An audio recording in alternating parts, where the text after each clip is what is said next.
Всем привет, садоводы и огородники! Сегодня я вам покажу, как и когда сажать репу в открытый грунт. Итак, это у меня грядка, здесь был посажен чеснок, и теперь после того, как его выкопал, необходимо посадить что-то. Я выбрал репу. Здесь я вам представил сразу 5 сортов.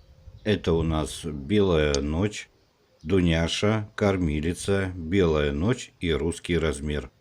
Репу петровскую я уже сажал, очень хорошая репа, но, к сожалению, она с горчинкой. Это меня от этого сорта оттолкнуло, конечно. Поэтому в этом году я его сажать не буду, просто решил вам показать, что есть такая вот репа. Итак, что объединяет эти все 5 сортов? Тем, что они среднеспелые. От всходов до уборки урожая примерно от 70 до 90 дней. Отличаются они по вкусовым качествам и по размеру корнеплода. К примеру, дуняша у нас вырастает 160-190 грамм, кормилица 200-250 грамм. Белая ночь достигает до 600 грамм, а русский размер, соответственно, названию, до 2 килограмм одна репа. По вкусовым качествам я вот эти 4 сорта, к сожалению, вам пока не могу сказать, так как сажаю их первый раз. Рецептов с этим корнеплодом все больше и больше в интернете появляется, так что запросто найдете для себя свой любимый рецепт с этим корнеплодом.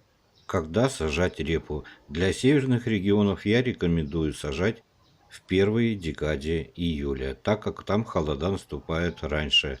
Южнее, конечно, лучше сажать в третьей декаде июля, успеет вызреть. Я сажаю 27 июля. После того, как я выкопал чеснок, необходимо хорошенько удобрить эту землю после чеснока.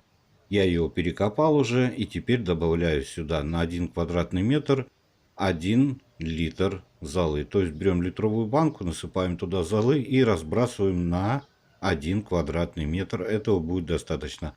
Зола это у нас очень хорошее калийное удобрение и плюс еще защищает наши корнеплоды от вредителей. Также я сюда добавляю 1 10-литровое ведро перегноя на 1 квадратный метр. И теперь нам осталось все это хорошенько разровнять. Теперь нам сюда необходимо добавить удобрение. Я выбрал Фертика Сато Огород универсальное. Это комплексное удобрение, в котором содержатся все макро- и микроэлементы, которые необходимы нашей репе.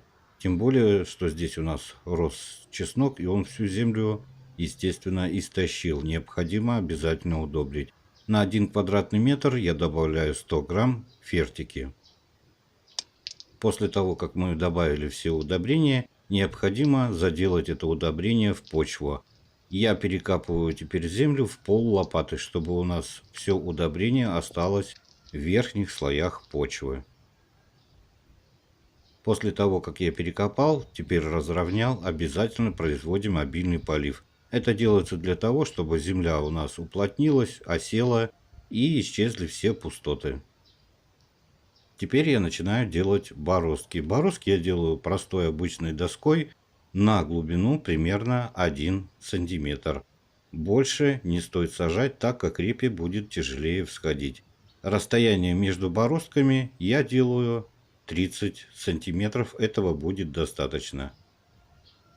После того, как я сделал бороздки, приступаем к посеву репы в открытый грунт.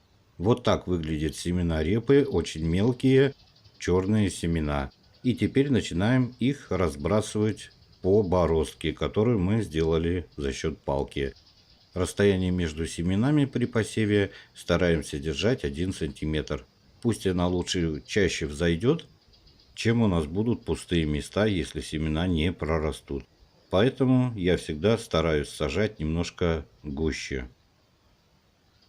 После того, как мы распределили семена по бороздкам, начинаем присыпать. Если вы присыпаете семена землей, стараемся слой делать 1-2 сантиметра, не более. Я присыпаю перегноем, это воздушный материал, так что можно до 3-4 сантиметров. После того, как мы присыпали перегноем семена, необходимо все это тщательно полить. И старайтесь, чтобы все время ваши семена были влажные. Так они быстрее взойдут и прорастут. Ну что ж, желаю вам всем больших и хороших урожаев. Всем пока-пока.